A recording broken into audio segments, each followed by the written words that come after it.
everybody, this is Alchemist2, and I'm back again with another anime review. Recently, I just watched High School of the Dead, which is a very short horror anime series dealing with zombies. I'm not going to go into how this occurs, but if Walking Dead were an anime, this would be it. It's one thing I can equivocate it to.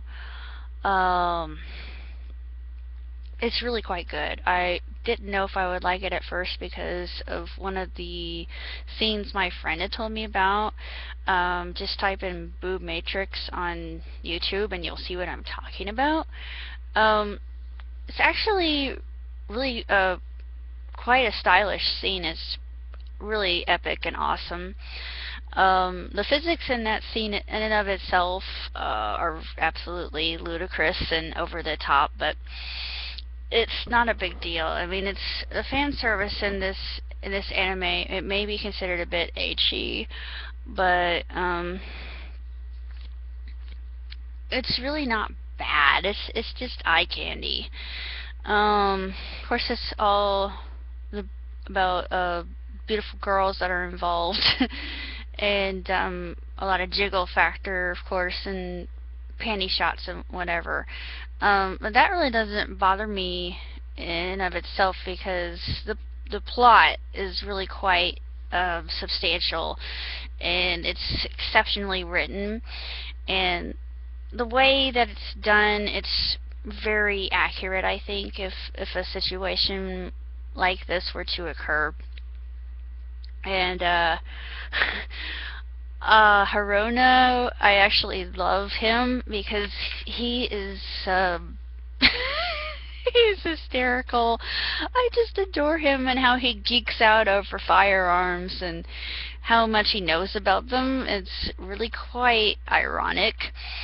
Of course, one of my other favorite characters is Psycho. She is just kick butt awesome. She's your traditional sword carrying, kick butt, name taking slayer. Yeah, she's an incredible character, and I absolutely love her. I've always loved sword fighters since the time when I started watching Rurouni Kenshin, so it's never really left me, and that just brought my love of samurai back to its full breadth, I think. The series is too short. That's the only other thing that I have a complaint about, and a little bit about the physics in the one scene with the Matrix boobs and the panty shot. But the fan service is really just for entertainment only. It's really just there for fun and to kind of detract from the whole situation that's occurring, and it's actually really quite harrowing, and it just is about survival in its very essence, and about what humanity is truly about, surviving. And it just answers the question, what if this were to happen? How would humanity respond? Would most of the characters within the anime itself do what you would think that they would do? They freak out and they run like heck instead of fighting back. But Takashi actually does, and Takashi is actually a good character, I think, and he is really quite intriguing in and of himself. They have very developed characters. I'm sorry to use the word developed, but you know, big-breasted ladies, but they do have really well-developed characters, despite the whole jiggle factor that I'm not sure what it would measure on a Richter scale, but it's quite amusing in that fact. But it's really quite a good anime. I really liked it, and I was surprised that I liked it because I thought, oh, this has got a lot of fan service, and there's really no plot. Yeah, there is a plot, and that's what makes it good. And it's done by the same people who did Attack on Titan, which I haven't seen yet, but I really want to, because I've seen clips from Attack on Titan, and I was absolutely knocked off of my seat by it. I was just blown away by the animation in this series and the clips that I had seen. The animation of this is absolutely beautiful. It's just crisp and clear and clean, and the 3D effects are just amazing. It's just truly phenomenal. And I like the different camera angles that they use. Kind of like in another review I did on The Time of Eve. It was similar to that. It had that kind of professional camera perspective from different shots, moving shots, or first-person point of view shots, or more of a bullet point. But I really like the bullet shots, following the bullets. I thought that was pretty cool. There's a lot of gore involved. If you've seen Akira or Ninja Scroll, this actually tops that. There's quite a bit of gore. A lot of gore. So if you're turned off by gore, then this is probably not up your alley. As far as anime series are concerned, I absolutely love every minute of it, and all the characters involved were incredible. The genius girl, I absolutely adore her. She has a rather intriguing backstory.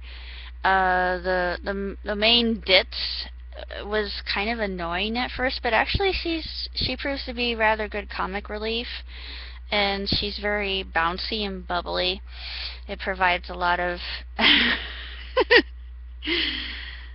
much appreciated fan service for the guys out there, I think. She's probably the most well-endowed of all females in the entire group. I don't know why they have to make blondes so well-endowed.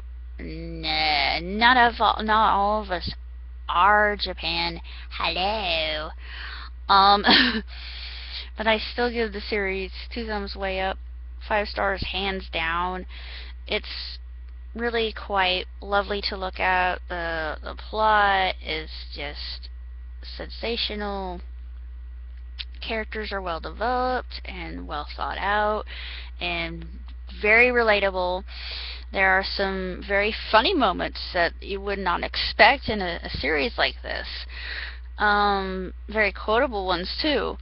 And Hirano is still, I think, my ultimate favorite character because he's the token otaku, quote unquote, of the group. But he has a working knowledge of firearms, which makes him very integral in the series, and you figure out why when you watch it. Every character involved has their own skill set that makes them very essential as a team. And later they elect who their leader is. It takes them a while to come to that point, but they see they go through change, and there's actually quite a bit of symbolism here because they have adults, especially with the teacher.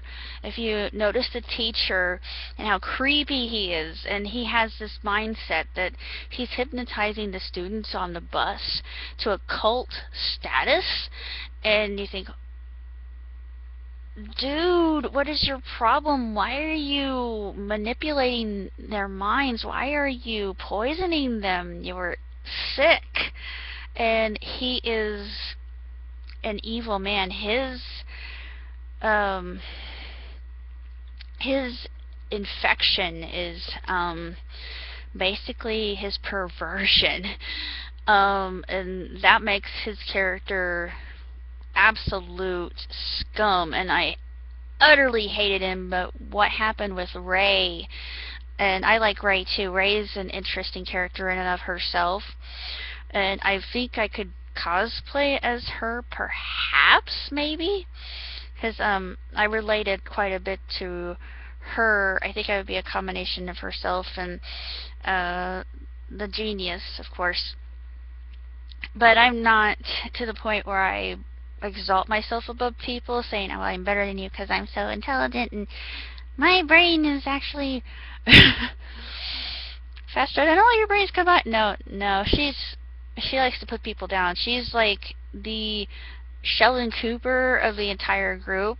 She's very berating, and um she's very blunt, and she just she um puts them all down.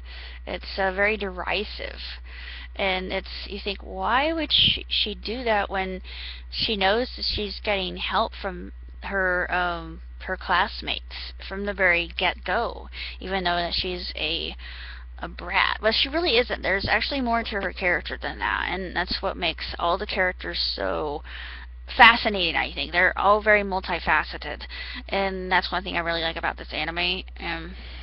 I'm actually going to show you the second DVD because I'm letting my friend borrow the first one, but that one's got Ray on it, and of course she has a gun. It's a sniper rifle, I think. I can't remember what kind of rifle that is, but if you like guns and girls with guns, and if you like gore, if you like zombies, then yeah, this is right up your alley.